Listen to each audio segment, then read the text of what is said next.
Welcome to BreezeLine, where the sky's the limit thanks to better internet. With lightning-fast speeds up to 1 gig, you can game like a boss, stream like a pro, and watch like there's no tomorrow. Stream, watch, post, send, and trend. Do it all with our fiber-powered network, bringing you reliable, fast internet. Welcome to BreezeLine. Visit breezeline.com for latest offers. Service subject to availability. New customers in select areas only. Visit breezeline.com for details. Impact of influence, the Murdaugh family murders. This is the unfolding story of a powerful South Carolina family, the mysterious deaths they are linked to, and our quest to bring you the truth. Hello, friend. So grateful you're spending time with us. Matt Harris and Seton Tucker. Seton's in Walterboro. We've got a lot to get through that's happened as the defense presents its case here as we are in the 5th week of the Alex Murdaugh double murder trial. And we may be hearing from Alex Murdaugh. He may be on the stand on Thursday. We'll get to that in a little bit, but let's go back to some of the things that have come up since the last episode dropped. We're recording this on Wednesday evening. And Seton, a little admonishing by the judge to the defense team members. Yes, I guess Jim Griffin took to Twitter and retweeted a Washington Post article, which kind of questions maybe some of the investigation done by SLED. And the judge did not seem very happy about this. And, he fessed up that he did do this retweet. And I don't think he's going to be tweeting again. Let's just put it that way. That's probably a good move. I mean, when your case is going on, it's probably, a lot of people shouldn't be tweeting, but it's a good time when you have a case going on not to ruffle the feathers of the judge or do anything that might seem inappropriate. I don't know why the ruling was what it was, how you can't retweet or anything, but better safe than sorry, and you're right about that. We have also the appearance of Buster Murdaugh, who took the stand for the defense. And just what did you think of his overall presentation? It's so weird because I go back and forth. I mean, I didn't think he was overly emotional, but I was listening to it because I was running errands. I wasn't in court on Tuesday. I was there today. And I didn't see, I guess he did get choked up at some points, but I didn't feel like he came across as overly emotional. I've heard some people say that, and I watched it and then I watched some of it again. If you watch it, most of the testimony did not get into any gruesome details about the murders. It wasn't like they were presenting pictures or talking about things that would be disturbing. It was all more matter-of-fact questions about where he was, what happened through the day. So the opportunity or the moments that might have been emotional, I just don't think were there. I think that is very fair. And also watching him in court throughout the past couple of weeks, he seems very nervous. He is biting his nails.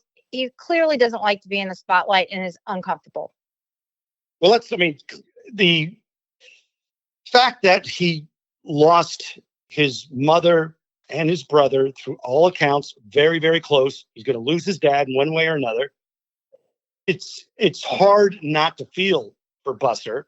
And I think that he was a good witness for a few reasons. One, he didn't claim to remember everything. If he was questioned, he would go, I don't remember. And also, he just seemed really sincere in his answers. And people are saying, why didn't the prosecution go after him and say, but you weren't there and your dad's a liar? Like, I just don't think that would have worked with the jury because I think he's a sympathetic witness. Yeah. So let's get into some of his testimony. A couple of things that stuck out to me was he said that Alec changed his clothes frequently and he would shower. The biggest thing that I took away was the parking at Alameda. We know now that this timeline that the prosecution has put forth kind of claims that Alec, maybe did some moving around at Alameda before he went into the house. And Buster says, we didn't park up front. We parked in the back because that's where the bedrooms were. So I did think that put maybe some doubt. I mean, in my mind, and possibly jurors. Well, he said they didn't always go back there because they showed a picture of the grass. It's not paved, it's not stone. He said they'd occasionally go back there to park. And then on, I think, Cross, they said, well, you say you parked here, and then implied that the GPS thing was a little bit further away, but still, I don't think it was enough to not make that doubt of, okay, he might have pulled around to the back to do that, like you said. And I want to go back to the point you said about he talked about Alec showering and changing clothes a lot. Not to body shame, but what it matters, he basically was saying my dad's a fat guy and he sweats a lot, because he said, yeah, was he bigger then? He's like, yeah, he was like 265, and so he changed clothes and took a shower. It was June in the Low Country. It's humid as HE double hockey sticks. Now I want to stick with the clothes for a minute here. Do you have some thoughts on? There was a lot of talk about the clothes, specifically to what he was wearing in the Snapchat video, and specifically to where the clothes might have gone. Yeah, I mean, he said that in the aftermath of Maggie and Paul's death, that basically Alec was all over the place. He was staying with John Marvin at times, and his parents at times. He was living out of his car, and suggested that clothing could definitely be in multiple places. Right. He mentioned like 5 or 6 places that Alec was staying. They never spent an overnight at Moselle after the murders. However, crazy, on the 8th, Alec, Buster, and Buster's girlfriend all took showers at Moselle in the afternoon, and the house once again, not locked down. No, that was kind of crazy. I mean, because they had gone in the early morning hours, they had gone back to Alameda to spend the night. And the next day they went back to Moselle, and the 3 of them all took showers. I mean, it's creating doubt on SLED's investigation. Exactly. Well, even the fact that Blanca said there was khakis and water by the shower, it could have been him the night before. It could have been that day. We don't know when that was. The all the clothes thing was, which is kind of just an argument over. He said that's a blue shirt. That's not seafoam. A little Blanca doubt there. So maybe it was a dip, implying that maybe he changed after the Snapchat. I mean, he wore one thing in the morning to work. Alec did, possibly, and then came home and changed into something to go out with Paul, because that was not seafoam. And then he might have changed after that. Another thing that was what Buster was hinting at. And another thing I noticed was that Buster said he packed the bag and he didn't know. We heard from Blanca's testimony that there was a shirt on the floor, but Buster says he packed the bag, and possibly that's, he doesn't know if maybe a shirt fell on the floor. Right. I mean, there was a lot of activity. We called it out about Blanca saying about the pots being in the fridge, and that was answered later by one of the attorneys of his firm. Was like, yeah, we put the things away. People are coming and going, moving things around. Talk to me about the dog, Seton.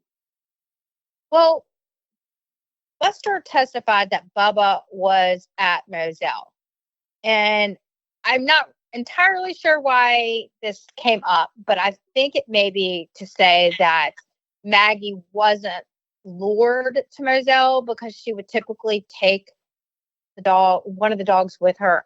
I guess. I mean, I'm just making an educated guess at this, so I'm not really entirely sure what they're saying, but there has been a lot of mention, especially to Bubba. So I think we'll hear more, maybe in closing arguments, about what the dogs mean to this whole scenario.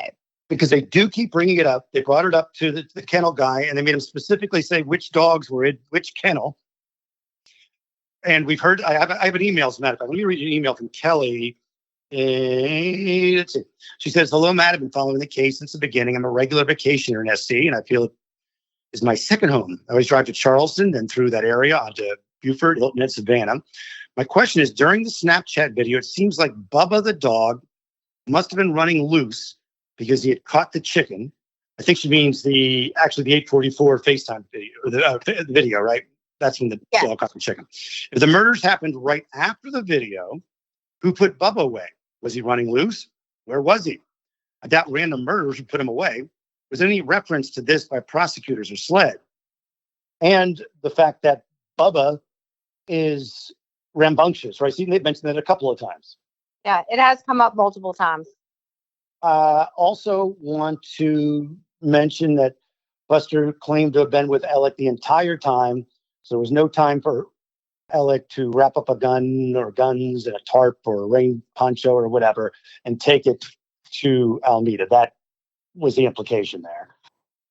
One more important thing about Buster, which will come up again as we talk about these other testimony, is he said his dad had said multiple times, they did him so bad. And that's why he said that's what he said in that video where they said, which I don't think is a big deal what he said, and I don't think it's convinced anybody. But this comes up again that Alec kept telling people they did him so bad. They did him so bad. So let's go to the shooting incident reconstruction, accident reconstruction, acoustics engineering fellow that took the stand. And Seaton, what did you take away? I mean, there are a few things. In this person who knows physics is difficult for me to understand. Please don't send me messages about not being able to understand physics because I'm not going to be able to. But according to this person's reconstruction is that the person would have had to only have been 5'3" or so. Yeah, 5'2" to 5'4". On his projections of it. That we've gotten a ton of messages about it. I'm still sorting through it. We'll talk a little bit more about some other things, maybe about some other vehicles that could have possibly been involved. But I mean, what was your takeaway from it? Did you completely understand it? I mean, I understood it. I don't know if it held up under cross. I mean, we should point out you're not paying attention. You don't know. I shouldn't say not paying attention, but Alec is 6'4". So the shooting incident guy goes to 5'2" or 5'4". And so if you're a juror, you might think, okay, maybe he's not accurate, but is he a foot off of where he thinks he followed? What was weird, though, is they had asked this guy, did anybody else do that? Why did nobody else do this test? Why didn't SLED do this test that this guy did? Which was basically, he found places that the bullet went through in the bird quail cage area, the dog kennel, and lined up basically a line of sight to where the bullets would have done. That he took different size people to try to figure out what would be the most likely size person if they held it down at their hip.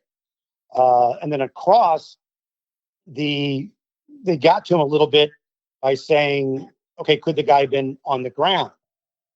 Yeah, I noticed that too. But I want to go back to where you said, why did SLED not do some of these things? He found a part of the bullet, or what do you call it, a pellet, 9 pellets. He found part of a pellet in a tree. How much longer was this after? I mean, he visited Moselle much after this accident, and he found a pellet in a tree, which was much after SLED had wrapped up all of their stuff. And they found one in the window. You found one in the window. Yeah, in the windowsill. Well, we'll get to more of what SLED left behind when we get to one of his other witnesses. But the height thing, I thought they did a pretty good job on cross opening it up to some possibilities. Or did they even mention? Is that where they mentioned the golf cart? They mentioned the gun could be below the kneecap. But here's the thing: it doesn't make sense if it's Alec that he would be on the ground, right? If the theory goes that he shoots Paul, gets a different gun, and shoots Maggie 3 or 4 times, depending on how many wounds there were, but within 3 feet. That means he'd have to be laying on the ground, call her over to get close, and shoot her. That doesn't make any sense. Yeah. So the lying on the ground thing doesn't. But they brought up possibly in a vehicle, a lower angle. We'll get to that in a minute. Also, the other thing I took away from the guy was the audio test he did. He's an acoustics engineer. He did a test. In a nutshell, it's this. If Alec was in the house with the TV on, even lowly, he would not have been able to hear the gunshots from 381 yards away in Moselle. I felt like that part was effective. I'm not sure about this height stuff. Maybe I could be swayed one way or another if I'm presented this, and I could. But I thought that the audio stuff was effective for the defense. Well, they're obviously going to say admit to him being there, which they can't fight. And they're going to say, but then he left and went back to the house. Maybe he was even in the shower. He didn't hear the gunshots because people would assume, people have said all along, well, he would have heard the gunshots. But it takes you 45 seconds to a minute to get back to the house. And then if this guy says you can't hear it, I mean, there was some argument whether how big the trees were and whatnot, but I thought it was pretty effective. And one thing that the prosecution did, they brought up, well, if he was outside the house when he heard it, and he's like, yeah. So he's outside the house, he hears it. Inside the house, he doesn't. It's a splitting thing. Oh, and I did find it humorous that not humorous, I guess, but maybe, that the prosecution kept saying a 12-year-old, because the kid, the body's, the shooter's supposed to be 5'2". They kept referring to him as a 12-year-old. So the 12-year-old, and the defense would go like, he never said he was a 12-year-old, but he's 5'2". They just kept referring to him as a 12-year-old. But then Julian had a law clerk stand up who was a woman who was 5'2". But let's not discriminate on short people. Well, that's funny because on court TV last night, Vinny brought it up and he's like, how tall are the Walterboro Cowboys? I said, they don't call them the little Cowboys, Vinny. They'd be taking this personally. You better not call them short. We don't want it coming after us. So let's move to testimony that happened on Wednesday. Seton, what happened? Day 22. Woo! Very first thing in the morning, we heard from both sides about possibly bringing Alec on the stand. And they talked about limiting the scope of his testimony and not being able to be cross-examined, especially on these financial crimes, because they're still pending. Yes. And they wanted to keep the questions limited because once Alec takes the stand, he cannot plead the fifth. I mean, once he answers a question, he's got to answer all questions. He's got to answer them all or answer none. And so they don't want him necessarily answering financial questions because that'll be used against him when he faces those charges later. And there's 100 of them or something. So they could begin, it could be basically on trial for that at the same time. So they were hoping they could limit it. And the judge did say he's going to take it as a question by question thing. He actually said, Judge Newman said, it's unheard of for the court to issue an order as to the scope of testimony before. So he's going to take it as it comes. And you would say you had to give a percentage of the possibility of him being on the stand? Oh my gosh, I'm not a betting person, but yes, I am 50-50. Oh, jeez. I'm going to go, well, our buddy Riley Benson and Charleston TV down there tweeted it's happening. Just tweeted that a little while ago. So somebody's feeding him information for a reason. So you might see him. And we should talk about the fact that that's one of the things, a defendant, you have the right, no matter what your attorney advises you of, to take the stand. So if he wants to take the stand, he can. And we've heard lots of testimony about his credibility. We've also heard lots of testimony about the fact that Alec knew how to read a room and work people. So he might think he might can sway some jurors by his ability to work the room. I want to give Riley Benson from WCBD and Real Riley Benson on Twitter. He's the only one who can explain why he never told people he was at the kennel. He's the only one who can answer that. And that is a huge question. Yes.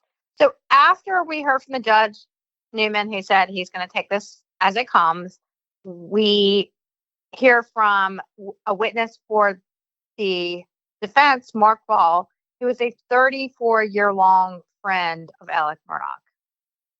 And very obvious that he pretty much hates Alex Murdaugh. There's no doubt about that. However, he does go into detail about the night of June 7th, right, Seton? Yeah, and you know what? That's probably a really good thing is you couldn't tell if he was a witness for the defense or the prosecution. True. Which I think actually probably are the best witnesses because they are going to say what they think, and they're not there for the defense or they're not there for the prosecution. And I think those are the witnesses that the jurors are really going to consider highly. Welcome to BreezeLine, where the sky's the limit thanks to better internet. With lightning fast speeds up to 1 gig, you can game like a boss, stream like a pro, and watch like there's no tomorrow. Stream, watch, post, send, and trend. Do it all with our fiber-powered network, bringing you reliable, fast internet. Welcome to BreezeLine. Visit breezeline.com for latest offers. Service subject to availability. New customers in select areas only. Visit breezeline.com for details. A few things. He really questioned what happened the night of the murders. He talks about when he got there, Sheriff Buddy Hill had said we need to block the road off, which apparently never happened, and then all these people show up. He also talks about the water that was found on Paul. He thought that was, really disrespectful. And just how many people came that night. I mean, he actually mentions Gregory Alexander, who is the police chief of Yemassee that we've heard a lot about. He showed up. He seemed to question, they were allowed to go back into the house. And he said that he was the one who actually put the pots of food that were left on the stove by Blanca. He put those in the fridge. Yeah. Yes. And I also, his testimony about seeing the crime scene and because I think John, Marvin, or Randy had tried to clean it up, but they couldn't. It was just obviously too gruesome. And he goes in there and he calls the coroner for some help. He goes in there and he finds a piece of Paul's skull the size of a baseball. He sees pellets everywhere, and he's like, "What? This crime scene secure?" No, he questions them. He said he felt like he was walking across a grave. That's a quote. And he asked Led, do you need to, look at some of these things? They're like, oh, no, we processed it. I mean, and they even talked to the local sheriff, Buddy Hill, and he's like, "Are you sure, Buddy?" And Buddy's like, "Yeah, they said you can go in there, so do what you got to do." Another thing I thought was weird, he talks about this cooler that we've heard a little bit about before, yes. And there were beer cans around the cooler, but also said that he saw an employee pull up. There was also a vehicle that didn't have a license plate, and there was a jug of Clorox. Mm-hmm. I don't know. They didn't really delve much more into that, but I thought possibly we would hear more about this cooler. Yeah, and the truck ended up being C.B. Rose. So that kind of throws in, I mean, if you're going to start saying there might have been people near the scene and just a little shred of doubt, like start naming names and people that look suspicious just to get in the juror's head, whether or not they even were near the scene at the time, is a strategy, I would assume. Well, and Ball also testifies that when he listened back to that 911 call about they did him so bad, he says he believes that Alec said they. Well, he also said that Alec had said that same sentence multiple times, just like Buster did. And he said that he found it odd that Alec kept going, "They did him real bad. They did him real bad." Does Alec know it's a they? But then again, you assume it's a they, maybe, if you look at the scene. And a few other things that are of note of this testimony was what more than a few. But one, he said that at least 3 times Alec didn't, basically lied to him about this 844 video. Yeah.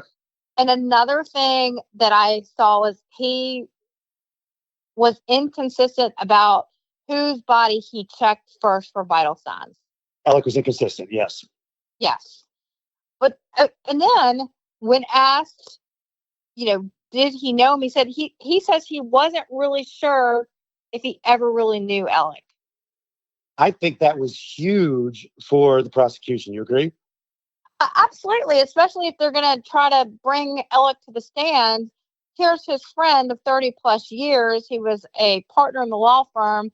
And your very good friend says, I don't really think I ever knew him. And then they go into all these financial crimes and he's a liar and all these things. If they put Alec on the stand, there's such massive credibility issues. Yes. I will say, though, that there was a point where Ball said, even though he kept saying, I didn't know this guy, he ruined us and all this stuff, he did say at some point, and I don't know if the jury hung on to these words, but there was a time where he was like, no, I'm not saying that just because he did those things, he did this thing. I don't know if that resonated as well as the times he kept saying, I didn't know this jackass. I think he referred to him at one point. He did. But again, I don't think he was willing to take the leap as far as saying, I think that Alec killed Maggie and Paul. Well, yeah, like they wouldn't want to ask him that. That's for sure. The golf cart comes up again. Yes, he was asked by the prosecution if he saw a golf cart. And he says that he did see a golf cart in front of the house parked up to the left side. Now, this is starting to be mentioned more and more. And the question has always been from us and others is, Alec was at the kennel. We know he didn't drive, according to the GPS and whatnot, from his car. He didn't drive his vehicle. So how did he go from the house after his nap to the kennels and back? And that dude they just talked about being a sweater, so he's not walking. So we've got like a side-by-side. There's an ATV, there's old pickup trucks, and there's a golf cart. Now, the golf cart becomes more and more into play if you look at the angle of the guy that is supposed to be 5'2" or 4, that the one expert says, then maybe the angle of shooting out of a golf cart is a low angle that would appear to be a shorter man. So that's, I think, and it could, of course, the jury's not hearing this unless it happens in closing, but the theory could be in the golf cart, shoots Paul, flies down that whatever 30 yards or so. Maggie's there and say, yeah, Maggie, what was that or whatever, and pulls out the AR. He has to be within 3 feet for those first few shots, and fires at Maggie. It's how the golf cart finishes, drives to the house. That could be the theory, and also the golf cart could be used to get rid of Maggie's phone. Well, that is, and that we'll talk about that when we talk about the testimony of the cell phone expert. But again, I also feel like possibly there's some issues. Why didn't SLED maybe check that golf cart out? Or, why wasn't that ever processed? Did they check to see if there was any sort of blood or anything on the golf cart? Nope. We heard from a SLED officer early on about an ATV that they noticed there was possibly some blood.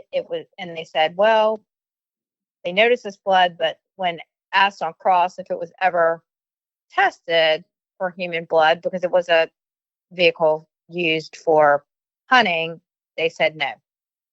And remember, when we toss out a theory like that, it has no bearing on what the jury will come back with, because they're not hearing this theory. Unless someone, they're not. Yeah, that's important to remember, that you have to separate what is being said in court and theories and stuff you hear on TV or on podcast or whatever, when you judge on how the jury will rule in this case. Anything else from his law partner?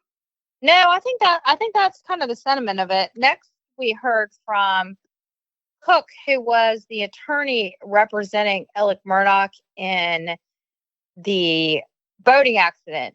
And he was there basically, again, to cross one of those boxes off from the defense, that there wasn't this big pressure with the boating accident looming for him to reveal his finances. He was there and it went back and forth. And I think it's interesting of how the jury will take it, because I don't know, you listen to it. He says, well, we really didn't have these financial things. That wasn't a big deal for us. It would have been months later.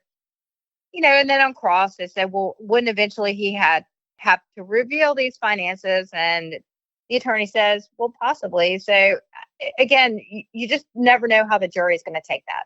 Yeah, I think it took a lot of wind out of the sail of Alec was in crunch time for the voting accident, because the guy seemed legitimately like there was nothing to be worried about. There's no worries about the finances. They weren't going to come out, highly unlikely. And if it did, it was going to be a while.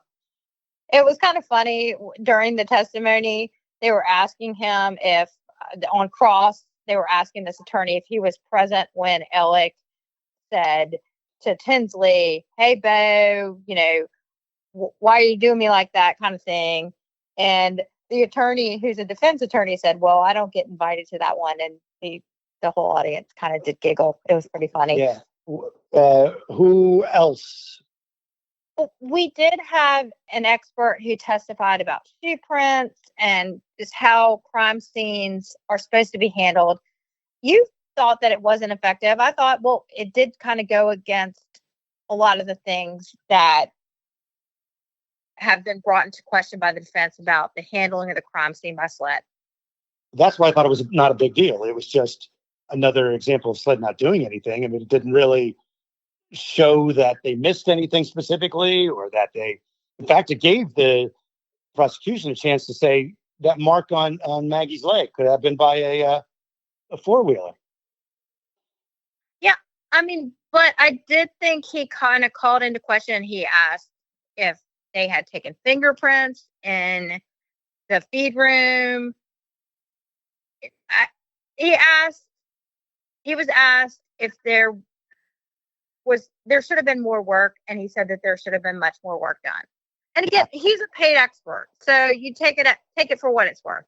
I mean, it was just like 2 or 3 hours of us knowing again that SLED probably did a sloppy job. Their camera person was bad, and nothing. I just thought much to do about nothing, but maybe just another way to make them think SLED missed the real killer or whatever.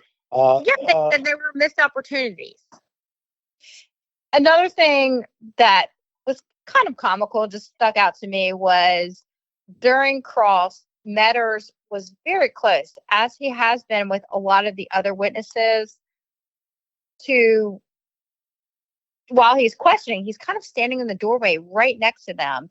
And the defense objected, and Judge Newman said, well, this is extremely unusual, and kind of said, you really shouldn't be this close to a witness. And then Metters said, well, yesterday, the defense aimed a gun at all of us. And everyone just kind of laughed, because I guess yesterday, during the examination, Harpootlian picked up a gun and kind of pointed it towards the defense and the rest of the crowd. So everyone kind of got a little bit of a giggle out of that. No, not kind of. He did point him at it, and he said, tempting. Made a little joke about it. It was pretty, I don't know, not appropriate or probably in good taste. It's a long trial. Murders. Long trial, though. You got to have some moments. Okay, so Barbara. Let's talk about Barbara. So Barbara Mixon was a caretaker for Miss Libby at the Almeda home, and she was actually mentioned in testimony about this kind of drug connection last week. Do you remember what that exactly was? Oh, that he just asked her. Alec had asked her at one point to get him a couple pills or something. I didn't realize that she was a very much older woman. But yes, that's what he said. And when he was in rehab, the trooper was asking questions like, "Who else have you gotten drugs from?" I got a couple pills or something like that from Barbara Mixon once. What I think was the most interesting part of her testimony was the fact that she had asked Alec to come to Almeda because Miss Libby was agitated. Agreed. Because there has been this question or implication that Alec would never go there at 9 o'clock at night, which he did, which is 9:06. He actually got there at like 9:20 something. So that has been kind of out there hovering in certain testimonies. And so she kind of puts that at rest, saying, I told him that she's got to come see the mom. The mom is agitated. She has Alzheimer's. and her husband had just been sent to Savannah Hospital, so he wasn't going to be there that night. So she gives Alec a reason to go to Almeda that night. So that's off the table of him just going there for an alibi. And it still might be, but it's not as clear cut. Yes.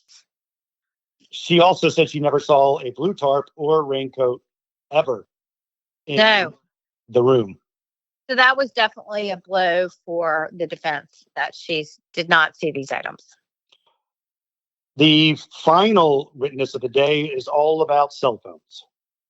Yes, we heard a lot about cell phones. And I mean, the crux of this testimony was basically, in my opinion, you may have heard something different than I did, but in my opinion, the crux of this testimony was to say that there was no way this phone, Maggie Murdaugh's phone, was disposed without an orientation change. And there was also no way that Alec did it because, according to this expert who was for defense, when he drove past the place where Maggie's phone was found, or put it better this way, when his car was in the driveway, that is when the phone kind of went black or whatever. So there's no way. This goes back to the very beginning in their opening arguments. They called him Houdini. Can't be two places at once. And that was the purpose of this, to say Alec couldn't have thrown Maggie's phone and been in his car.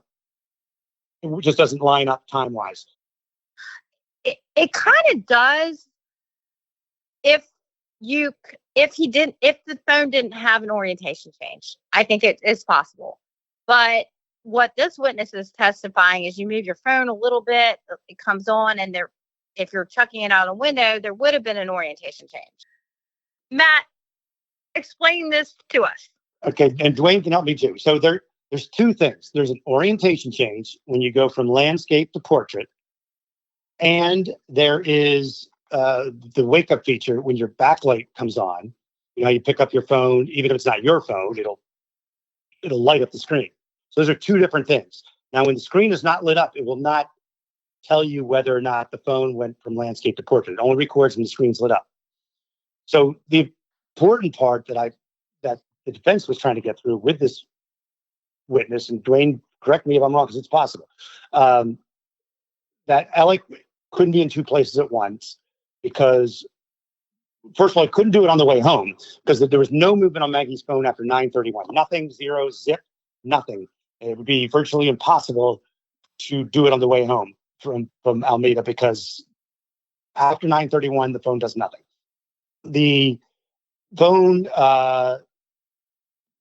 if he's going to set it somewhere, or if he's going to throw it out the window, or whatever the case may be, if you want it to be at the time where it's moving around, Alec is in the driveway, moving in the driveway of his home at Moselle.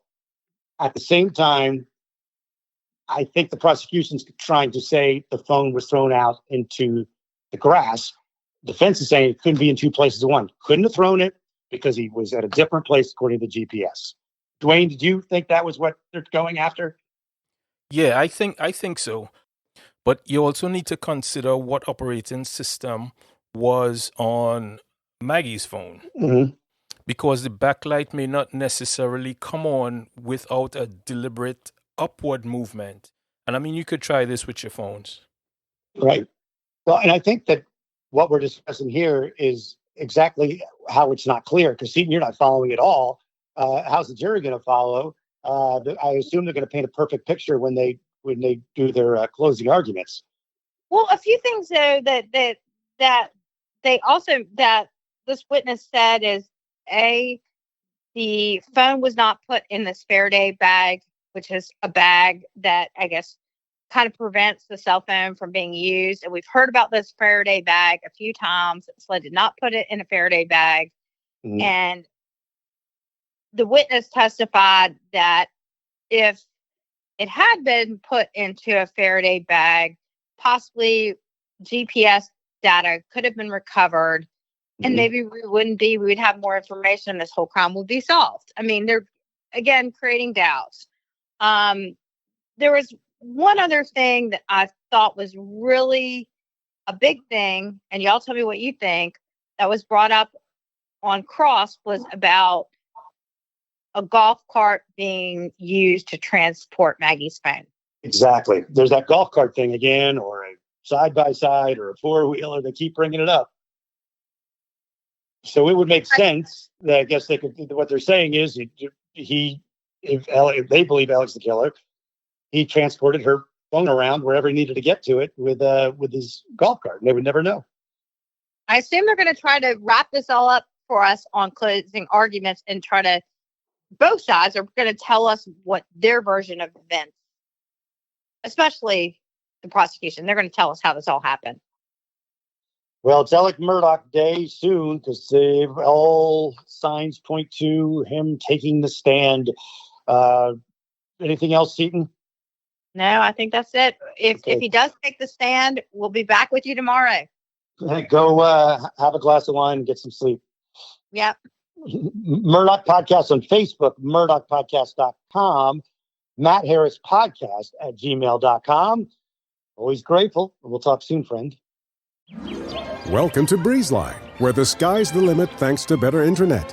With lightning fast speeds up to 1 gig, you can game like a boss, stream like a pro, and watch like there's no tomorrow. Stream, watch, post, send, and trend. Do it all with our fiber-powered network, bringing you reliable, fast internet. Welcome to BreezeLine. Visit breezeline.com for latest offers. Service subject to availability. New customers in select areas only. Visit breezeline.com for details.